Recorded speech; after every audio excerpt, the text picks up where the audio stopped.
Hola, buenas tardes. Estamos en Punto de Emancipación y hoy tenemos el honor de estar con Jun Fujita Hirose para hablar de su libro Cómo imponer un límite absoluto al capitalismo, filosofía y política de Deleuze y Guattari.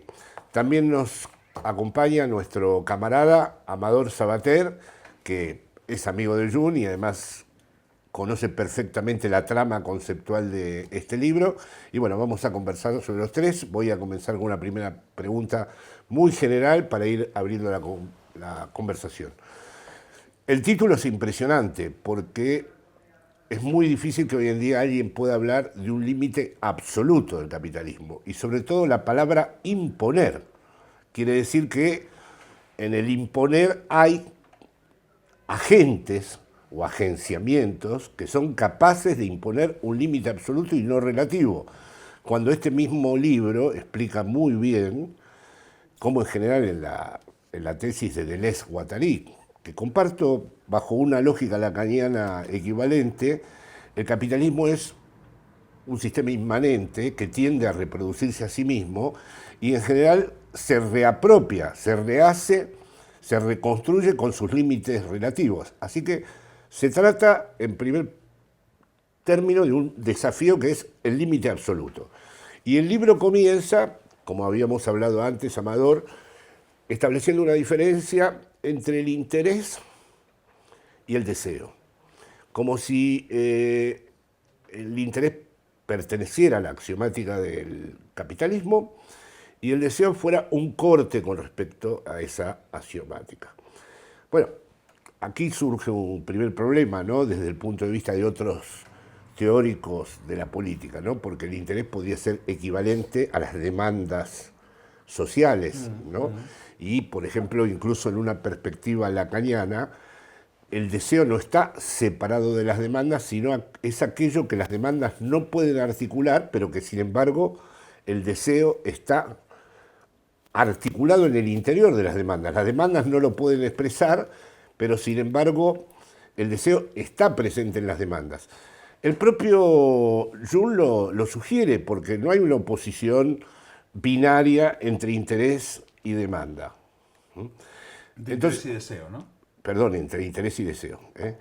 Y a la vez el deseo es muy difícil de pensarlo en otras lógicas que no sean la de Deleuze y Guattari, de una manera tan absoluta. El deseo siempre aparece contaminado con el fantasma, la fórmula de Lacan, el deseo es el deseo del otro, en fin. Entonces ya es la primera pregunta, Jung. La cuestión del interés y el deseo. ¿Cómo sería posible ese corte? ¿Cómo los que están, sobre todo como tú mismo lo dices, los que están en intereses vitales urgentes, cómo son susceptibles de ingresar a una lógica en donde el deseo interrumpa la marcha del interés? Sí, muchas gracias ya para Es un honor para nosotros. sí, invitación. Y sí, voy a empezar tal vez con la definición dada por Gilles Deleuze a la izquierda. Gilles Deleuze dice que no estar de izquierda es un poco dirección postal.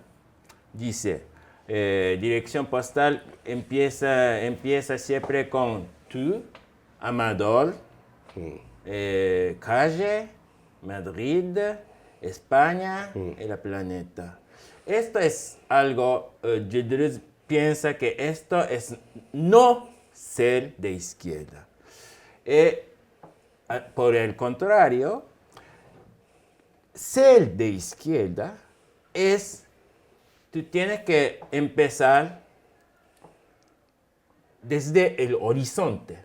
Es decir, que tú tienes que percibir primero el horizonte y percibirte en el horizonte. Esto quiere decir que esta es un poco la diferencia entre lucha por interés y lucha de deseo. Muy bien. ¿Sí? Porque Porque esto es, en todo caso, en terminología de Gilles Deleuze-Guattari, interés es siempre a partir de sí misma, a partir de sí mismo, es decir, que es una percepción del mundo a partir de sí mismo. Cuando, por ejemplo, tú vives esto es algo que Gilles Deleuze dice, que cuando tú vives en un país del norte, con una vida más o menos privilegiada, tú vas a poderte que una cuestión como cómo podemos mantener esta situación. Esta es una cuestión de interés. También, por ejemplo, cuando cuando perteneces a una minoría, tú quieres hacer una revolución para la liberación nacional, etc. Esto también podemos decir que es una especie de pensar el mundo, percibir el mundo a partir de sí mismo. Pero pero hay una otra, se trata de una especie de revolución copernicana de la percepción del mundo. Y esto es decir que primero percibir el horizonte y percibirse en el horizonte. Esto es, por ejemplo, Deleuze cita el ejemplo diciendo, más o menos en los años 80, Deleuze, francés, dice que los problemas del tercer mundo son nuestros problemas. Sí, más cercanos de nosotros que los problemas del barrio. Sí. Ahora, izquierda. Ahí quiero... y deseo. Me das la oportunidad, está muy bien esto. Incluso hay algo que remite a la tradición japonesa, dice Deleuze, de percibir el entorno. Sí. Pero te hago esta pregunta. Para que uno se desprenda del interés de uno mismo y se sitúe en ese horizonte, ¿no hay que hacer previamente un trabajo sobre uno mismo? Sí. Es decir, ¿no podríamos completar esa frase con pasar del interés por uno mismo al horizonte que implicaría, como has dicho tú en tu texto, pasar de ser de izquierda a devenir de izquierda? Pero no es, esto creo que sería importante aclararlo, y si tú quieres decir algo también, no es tanto oponerlo, sino que algo tiene que intervenir en el propio uno mismo para que ese horizonte sea susceptible de ser abierto. Sí, exactamente. Este es el punto sobre el que insisté mucho en mi libro, es que en Gilles Deleuze y Félix Guattari no es algo, como dice, puro proceso de devenir evolucionario.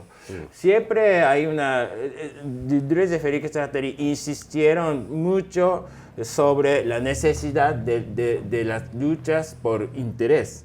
Sí, claro. Siempre las luchas, normalmente luchas empiezan siempre con la lucha por interés. Pero a un momento dado hay esta conversación, espera en todo caso de Deleuze y Guattari, un momento en que hay revolución copernicana de la percepción. Por ejemplo, voy a citar el ejemplo japonés. Sabes que el Estado japonés tiene un tratado de seguridad con los Estados Unidos. A causa de esto, los Estados Unidos tienen muchísimas bases militares en territorio japonés. Pero estas muchísimas bases militares se concentran a un punto geográfico. Es una isla que se llama Okinawa. Sí. Y en donde la población es mayoritariamente una minoría étnica.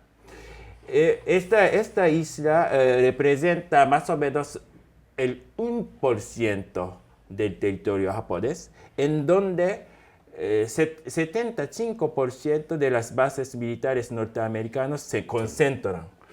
Esta es la situación. Entonces, los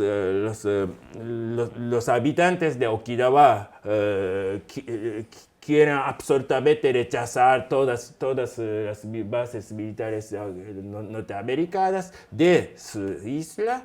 Es porque las bases militares norteamericanas causan muchísimos problemas, ¿no? Sí. Violación. Sí, el medio ambiente, Todo, ¿no? Pero entonces, la lucha de los habitantes de Okinawa empieza con una lucha por sus intereses. No queremos las bases militares en nuestro barrio, ¿no? Si quieres. Pero un momento dado, los habitantes de Okinawa empezaron a decir, de hecho, no queremos las bases militares norteamericanas en nuestro barrio, pero tampoco en ningún sitio. En ningún sitio. Ningún sitio. Esta es una Ahora, revolución copernicana. Esa revolución copernicana, ¿qué diferencia tiene? Como tú eres un gran lector de Marx, me permito hacerte esta pregunta, con el famoso pasaje de Marx de la clase en sí a la clase para sí. Porque finalmente lo que tú describes es un fenómeno de universalización. Sí, pero sabes que esto no sé exactamente para sí o por sí, pero en todo caso, esto es el problema del límite absoluto o límite relativo. Porque cuando los Estados Unidos, los habitantes de Okinawa dicen que no queremos bases militares, sí, pero el Estado japonés, el Estado norteamericano puede aceptar, de hecho, este tipo de petición, ¿no? Este tipo de voz. ¿Por qué? Porque no solamente los estados norteamericanos y japoneses pueden encontrar un otro lugar. Claro. Este es un límite relativo, pero el planteamiento, segundo planteamiento de los habitantes de Okinawa es una imposición de un límite absoluto. Yo creo que podría ser útil, digamos, este juego, digamos, de distinciones, por ejemplo, para pensar también la política española ahora mismo, ¿no?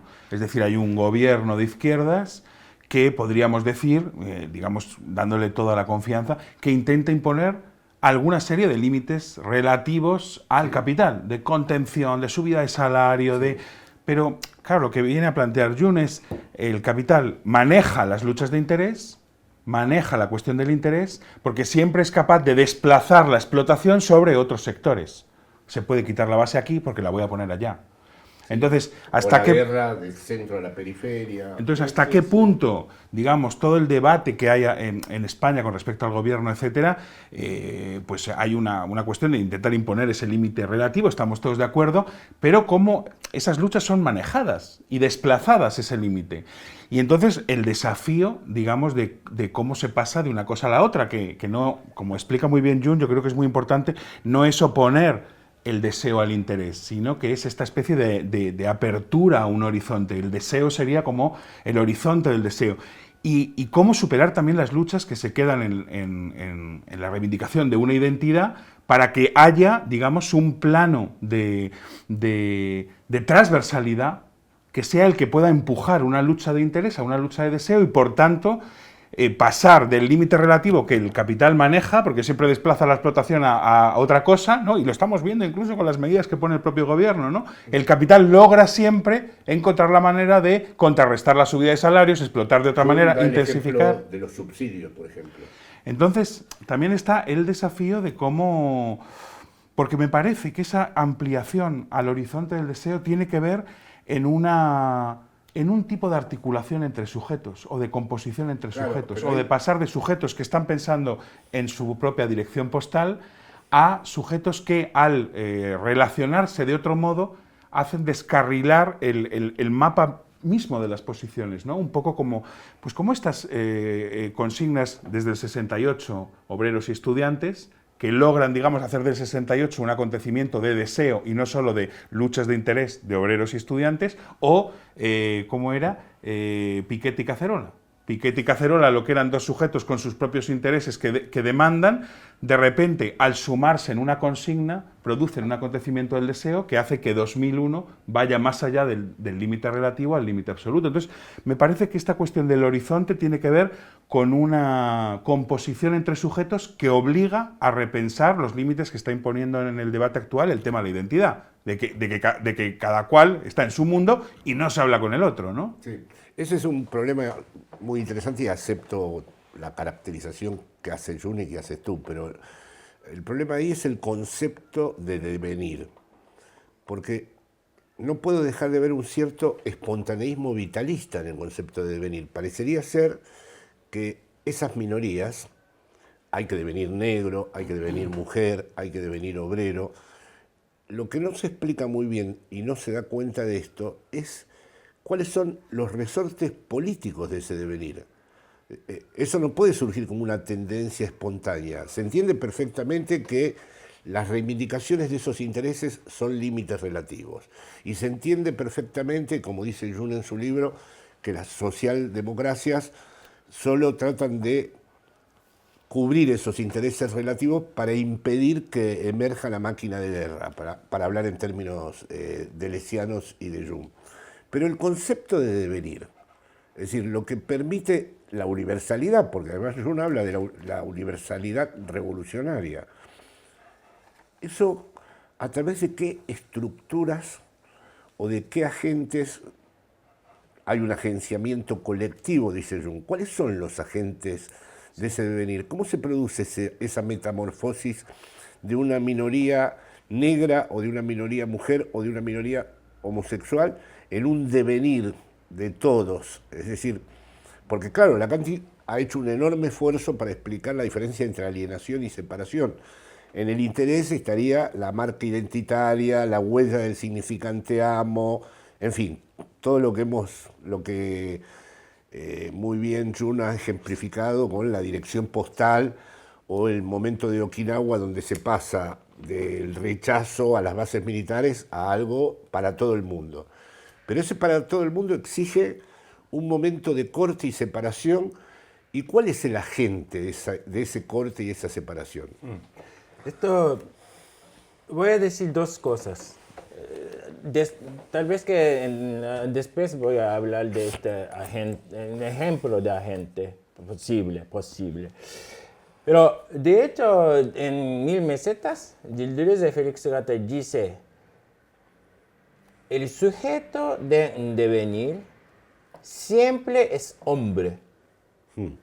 Es decir, que de hecho, devenir mujer, devenir animal, devenir, etc., siempre es hombre quien deviene mujer, quien tenía que devenir mujer, quien tenía que devenir animal.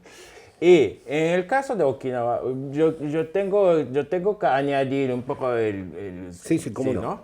De hecho, esta nueva imposición, no queremos bases militares en Okinawa, ni tampoco en otro lugar.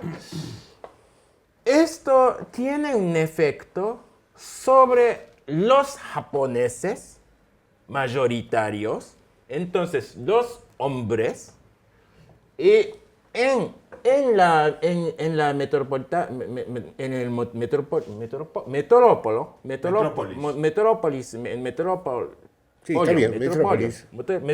japonés, hay un gran movimiento de recuperar todas las bases militares que actualmente existentes en Okinawa. esto es interesante porque voy a volver un poco a los habitantes de Okinawa. El primer momento es un poco es una reivindicación de participar a un conjunto mayoritario, ¿no? ¿Por qué esta concentración en Okinawa de bases militares? Precisamente yo, por ejemplo, habitante de Tokio, mi voz es completamente respetada en el marco de la democracia nacional. Es precisamente por eso que tenemos los japoneses mayoritarios, necesitan una especie de basura fuera de la democracia, ¿no? Pero entonces, el primer momento de la lucha de los habitantes de Okinawa es un poco, yo quiero formar parte integrante de lo mayoritario. Pero el segundo momento, en términos de Gilles Deleuze y Guattari, es devenir minoritario de los minoritarios. Pero este proceso de devenir minoritario involucra en sí una especie de los japoneses mayoritarios que se lanzan a decir que, bueno, nosotros vamos a recuperar todas las bases militares de Okinawa en el metrópolis. Uh-huh. Este es el sentido de la frase de Mil Mesetas, el sujeto de devenir es siempre hombre. Pero yo puedo decir que en la primera etapa de la lucha de los okinawenses, ya esto ¿sabes qué? Es un poco ser hombre, ¿no? Yo quiero ser un hombre. Sí. Entonces, este momento también podemos decir que es el hombre que deviene minoritario, ¿no? Con la segunda etapa. Esta es mi idea. Y sí es verdad que en este libro, no. Yo entiendo muy bien tu planteamiento, tu pregunta, porque a mí también no sé exactamente dónde está esta gente en los escritos de Gilles Deleuze y Félix Guattari. Entonces, voy a hacer una cosa sobre Deleuze, solo Deleuze. Bien. Sí, Deleuze, ¿sabes que Deleuze antes de trabajar sobre Proust, Kafka, el primer literario sobre qué Gilles Deleuze trabajó es Jacques Hamazor. Sí, gran libro. Sí, es el que le gustó a Lacan, el libro ese. Sí. Esto es muy importante. De hecho, antes de esta presentación de Jacques Hamazor, Deleuze escribió ya un pequeño texto. Perdón, sí. ¿Podemos decirlo más en español?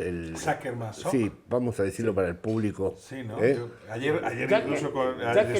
Sacher-Masoch, ¿no? Sí, Sacher-Masoch, que fue editado en Taurus en una época aquí en España, y no sé, pero es el libro al que Lacan hace referencia como el mejor libro escrito sobre este tema del masoquismo, ¿no? Exacto.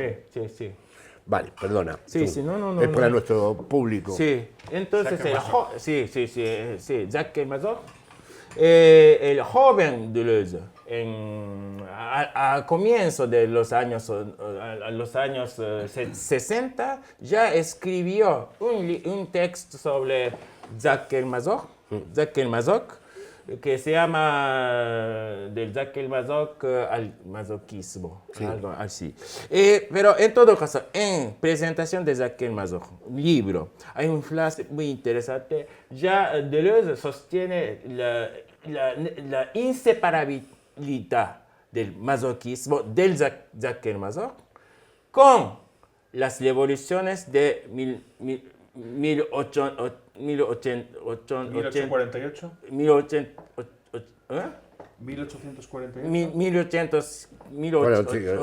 1848. Perfecto, sí. Y Deleuze dice, voy a citar, es una frase muy interesante. Mazor soñaba que les faltaba a los eslavos una bella... tal vez que tú puedes... sería Sí, sí. mejor para los... Sí, gracias, Jun. Mazot soñaba que le faltaba a los eslavos una bella déspota, una zarina terrible que asegurase el triunfo de las revoluciones de 1848 y unificase el pan-eslavismo.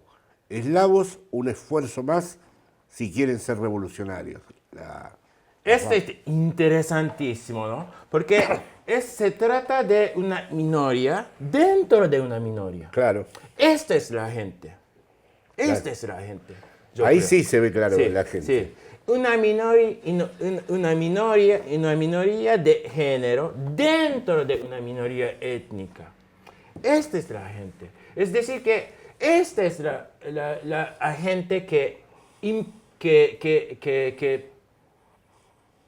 pide de hacer un esfuerzo más a las personas en lucha.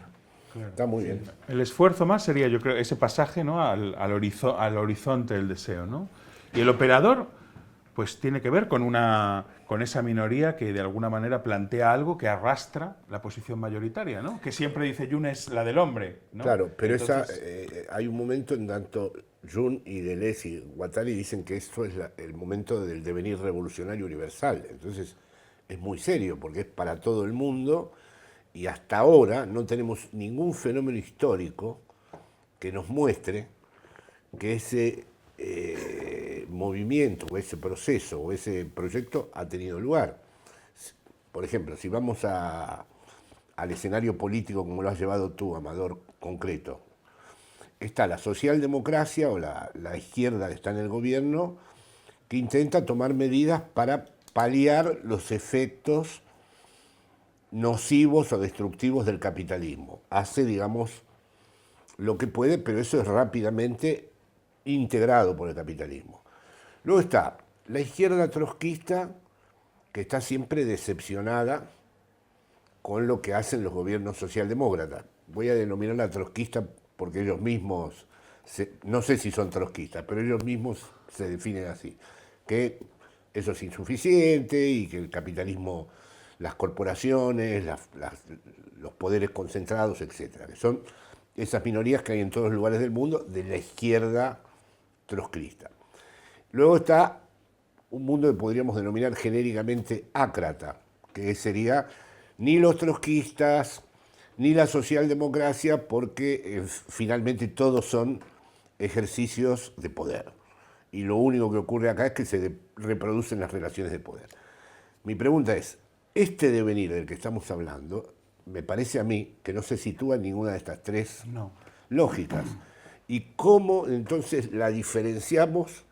¿Cómo diferenciamos este devenir de estas tres lógicas? Porque todos sabemos, por ejemplo, Jun cita el 2001 de Argentina, o, bueno, todos sabemos que hay un momento disruptivo, instituyente, habla de lo de Chile también en una conversación que mantiene con Berardi, del proceso constituyente chileno. Todos sabemos que ese momento constituyente, o instituyente mejor dicho, tarde o temprano va a pasar por la horma o por la estructura o por el orden del sistema político que tenga que afrontar. Entonces, con respecto a eso, ¿en qué posición nos podríamos situar? Bueno, se me ocurre, estaba pensando también en algún ejemplo histórico reciente. Me parece que cuando aparece, digamos, esta ola feminista tan fuerte que en España tuvo tal intensidad prepandémica, ¿no?, por ejemplo, me parece que ahí el feminismo fue una lucha de deseo, de alguna manera, que no simplemente interpeló, sino que contagió a la posición mayoritaria de los hombres a que otra manera incluso de ser hombre era posible, ¿no? Sí. Y ahí, digamos, hubo una minoría que pudo, digamos, afectar a los hombres en el sentido de, bueno, invitar al deseo, no a la conciencia, no el deber ser, no la autopunición por ser hombres, sino el deseo de otra posibilidad de ser hombres. Entonces ahí se produjo, me parece, un cierto devenir, ¿no? Sí. Y ayer, hablando también con Jung, igual podía ser interesante que apareciera, pero él hacía una articulación, aquí ya más fantaseada, pero entre... Jung está ahora viviendo en París y están las luchas por la jubilación, muy poderosas, pero unas luchas de interés. Los jubilados que piden mejores condiciones para su jubilación. Entonces, ¿cómo esa lucha podía dar este salto? Podía hacer este pasaje con la frase famosa de Sade, ¿no? De un esfuerzo más, para pasar de una lucha de interés a una lucha ¿Qué de diferencia deseo. tiene Y la eso? articulación con Perú. Y ahí a Jung se le ocurrió una articulación con Perú. Me pareció un ejemplo que, aunque fuera imaginario, era interesante para pensar qué tiene que Muy pasar buenos ahí, ejemplos, ¿no? pero por honrar a mi amigo Ernesto Laclau, ¿qué diferencia hay entre ese momento que define Ernesto Laclau, de un significante que parecía una demanda particular y de golpe se vuelve, a través de fenómenos retóricos que él describe de la propia estructura del discurso, el equivalente de todas las demás luchas, se universaliza? ¿Qué diferencia hay Sí. entre los ejemplos que da Laclau, que son algo que apareció como una demanda parcial, Sí, sí. una demanda feminista o una demanda obrera o una demanda de tal sector, que de golpe permite una cadena equivalencial y construir una lógica hegemónica? Me parece que son distintas maneras de pensar el problema de la transversalización, pero me parece que Sí. cada una tiene su matiz. Igual, Jung, se te ocurre... Sí. ¿Tienes una explicación más, ¿no? de Sí. este matiz? Es muy difícil en todo caso, pero sí, tal vez que... Es apasionante, por otro sí, yo quiero volver un poco a esta cuestión de la agente, o la Sí. agencia que pide de hacer un esfuerzo más. Yo creo que tú conocías muy bien a mí, más tal vez que mi amigo, con Néstor Pellonger. Sí, vamos a hablar de Pero Néstor. Néstor Pellonger es muy interesante porque para mí, yo creo que ya un punto. Esta es mi hipótesis desde un punto de vista lontana, pero yo creo que Néstor Pellonger es el primer lector de Gilles Deleuze y Félix Guattari en la coyuntura de un verdadero proceso revolucionario. Esto es muy importante, Jun, Sí. así que si lo puedes explicar, es muy bueno para Sí. nosotros. Pero yo creo que lo que hizo Néstor Pellonger en cuanto líder de la Frente de Liberación Homosexual en la primera mitad de los años 70, es precisamente, ¿qué hizo? ¿No? ¿Qué hizo? Dice, acercarse a la izquierda peronista, pero también a las otras corrientes de izquierda, diciendo que no hay liberación nacional o social sin liberación sexual, sin liberación homosexual. Y quiere decir que yo quiero reivindicar los derechos homosexuales, de liberación homosexual, en nombre del peronismo. El nombre del peronismo. Decir que el peronismo debe reivindicar todas las cosas homosexuales. Esta es una demanda, una petición de un esfuerzo más a las personas ya en lucha. Esto es un esfuerzo más. Pero es verdad que precisamente los peronistas, no sé, Jorge estaba en qué rincón, pero en todo caso, los peronistas no aceptaron. Bueno, yo amaba a Néstor, así que yo era otra cosa. Yo estaba en la izquierda peronista, pero me emociona que se le haga un homenaje a Néstor y lo que has dicho antes, que fue el primer lector. Ahora, Que la respuesta a tu Hay- pregunta sobre el sujeto, el operador, sea sí, Néstor Néstor, Pellonger, claro. es muy Sí, sorprendente. pero hay una ¿no? cosa curiosa también. La juventud peronista, que tenía, vamos a decir, modales machistas, una parada fálica así. A Néstor lo aceptó. Néstor marchaba con la bandera porque había una autenticidad en la posición de Néstor tan importante que nadie bloqueó. Y de hecho ahora hay un gran movimiento de putos, se llama putos a los homosexuales, que se llaman putos peronistas, porque según ellos, gay son de derecha, los populares son putos. Y eso abreva, tiene su punto de partida en Néstor Perlonger. Pero me gustaría introducir una cosa más, ya que hablamos de Perlonger, que para mí es inesperado que el amigo Jun traiga. Previamente, Néstor hizo una operación cultural que inventa un género, que es el neobarroso, que es como una especie de barroco popular peronista. O sea que él, para introducir todo este tema, previamente también genera unas nuevas condiciones simbólicas que hacen, él mismo se definía como poeta perteneciente al neobarroso. Ahí estaría la operación, ¿no? Sí, la operación ese sería, no es claro. simplemente que alguien se acerque a la manifestación peronista con No, la claro. bandera homosexual. Tiene que haber toda una manera de hacer esa invitación al Claro, deseo pero del ahí, otro. ves, que puede, ahí está mi ¿no? problema, exactamente. Perlonger hizo un enorme esfuerzo para, en vez de sentirse un marginado homosexual, decir, voy al centro del problema, que son estos peronistas, y me meto con ellos. Pero yo creo que Entonces, ahí, claro, pero ahí estaría un poco el desafío que yo creo que nos plantea este planteamiento de Jung, de Deleuze, etcétera. ¿Cómo salimos de esta facilidad del choque identitario? sí, O sí, bien ahí de la- del- comparto con ustedes la o misma. bien de la jerarquización de las luchas, ¿no? Bueno, ya entraremos en el tema homosexual cuando se resuelva la cuestión nacional, ¿no? Claro, era lo que aquí- decían los peronistas clásicos, que que él rompió. y ¿no? que está todavía presente en toda Sí, esta sí, cosa sí. de los rojipardos, etcétera, ¿no? Toda esta idea de hay fases y una jerarquía de las luchas. Entonces, frente a la jerarquía de las luchas o las luchas que no logran ningún tipo de composición, chocan entre sí, entre reivindicaciones o se acusan unas a otras de posiciones de privilegio, saber cuál es la más victimizada, estaría esta otra operación, que es la de Perlonger, que requiere una sutilidad política para, en lugar de sentirte rechazado y ser víctima y gozar como víctima que eres, haces una invitación entrando también de alguna manera en el lenguaje del otro, porque Sí, el sí. neobarroso yo no sé qué es, pero No, seguro que era una lo manera de entrar, Lo que que el pasa es deseo que- entrara en el marco del otro, ¿no? Es tal cual lo dices. Lo que pasa es que además él tenía una gran condición, que era un grandísimo poeta. Y por lo tanto él se adelanta, él ve en Eva Perón, en el peronismo, una estética que muchos años después algunos empezaron a ver, que es una mezcla del kitsch, lo plebeyo, lo popular, y es el primero, digamos, que anticipa todo eso. Quiero decir que esa inserción también se hace gracias a una poética de él Bueno. muy, muy importante, ¿no? Me parece una buena conclusión que el operador político, el sujeto político, tiene que ser un poeta o una Sí, poética. sin duda, ¿no? sin O un duda. poema. Una poética, ¿no? Una poética. Sí, sí, eso sin duda, sí.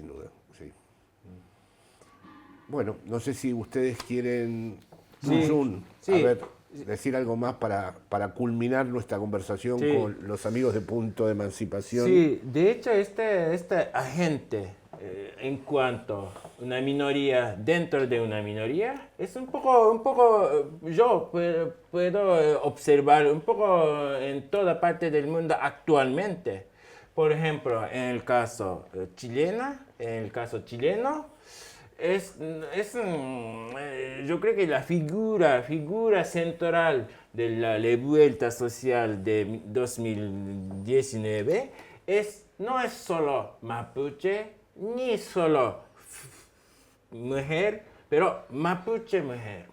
Mapuche mujer es muy interesante porque ya hay un gran movimiento feminista. Entonces, en este gran movimiento feminista minoritario, las mapuches constituyen una minoría dentro de una minoría. Pero inversamente, en los movimientos mapuche, las mujeres indígenas constituyen una minoría dentro de una minoría. Es por eso que en América Latina hay un consigna muy conocido que se llama no se puede descolonizar sin despatriarcalizar.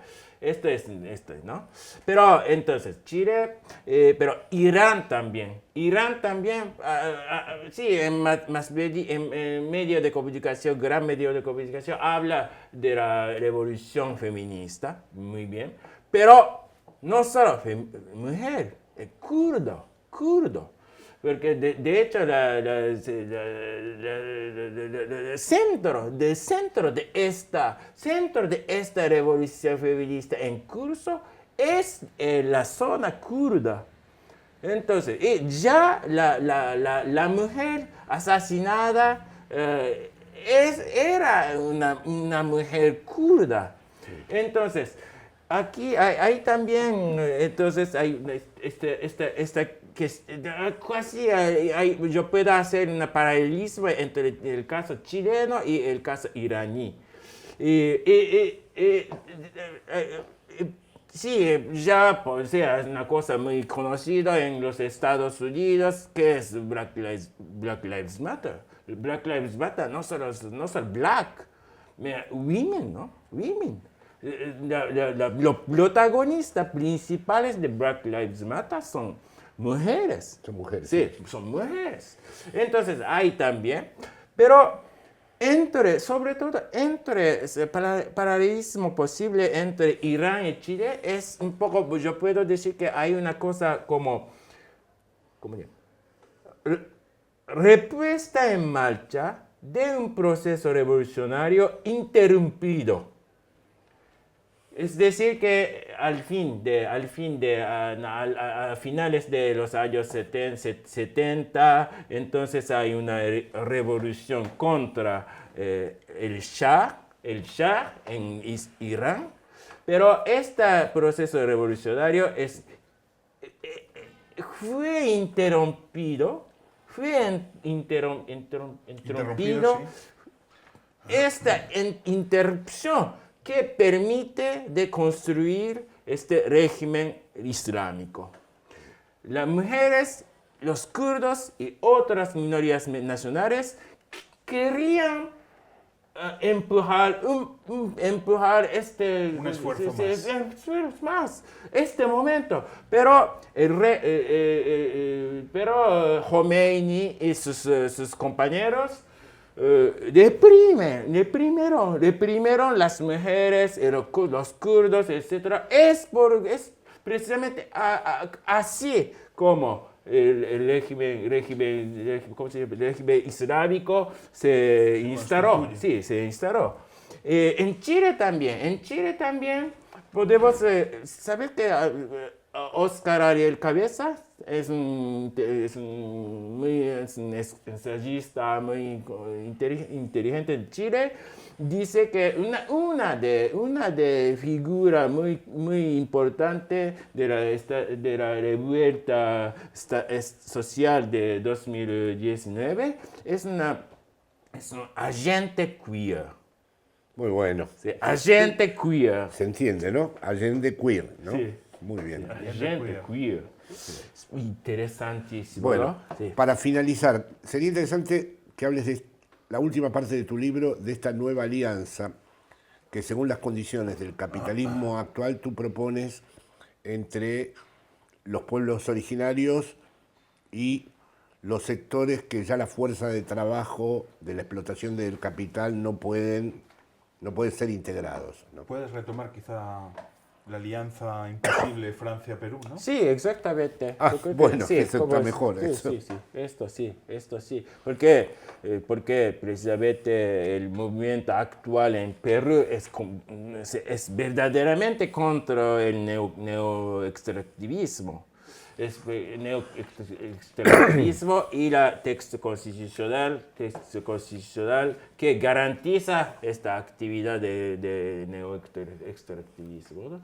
Entonces, es lo que es muy interesante, es que de hecho actividades extractivistas de los transnacionales en Chile, Perú, son más o menos bien, de hecho, por el interés de clase, por el interés de clase de los trabajadores franceses.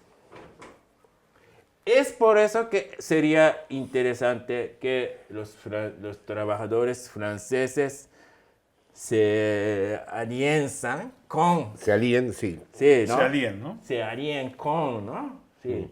Porque es un poco contra su propio interés de clase, ¿no?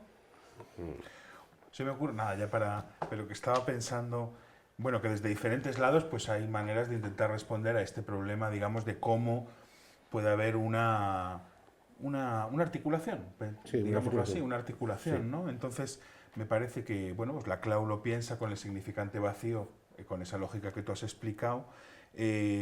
Perón, digamos, expresaría, por ejemplo, pues obreros y estudiantes, yo qué sé. Me parece que, por ejemplo, Badiou lo piensa en términos de desplazamiento. Él dice, bueno, la potencia de mayo del 68 es que los obreros van hacia los estudiantes van hacia los obreros, y la consigna es obreros y estudiantes, digamos, ¿no? Un desplazamiento casi físico, ¿no? Ir al lugar del otro. Y quizá el matiz que aporta la lectura de Jung, de Deleuze y Guattari, sería este mapuche mujer. No es obreros y estudiantes. No, es más heterogéneo. No es el nombre del líder que de alguna manera articula, sino que es mapuche mujer. Todo escrito todo junto, ¿no? Me parece que ahí podría haber el matiz de otra manera de pensar la cuestión de la transversalidad, ¿no? Bueno, muy bien, le quiero agradecer especialmente a Jun que nos haya permitido pensar este libro. Además te quiero agradecer especialmente algo notable que no está muy presente en los pensadores europeos, que haya sido tan considerado con las experiencias latinoamericanas. Esto en las entrevistas que hacemos con otros europeos no es así. O sea, tal vez tu exterioridad, tu punto de exterioridad como japonés te permite Sí. una articulación que me parece que a veces echamos de menos y te lo agradecemos especialmente, Juni. Gracias, Amador, que siempre es un gusto trabajar contigo. Y bueno, muchas gracias. Finalizamos acá Punto de Emancipación.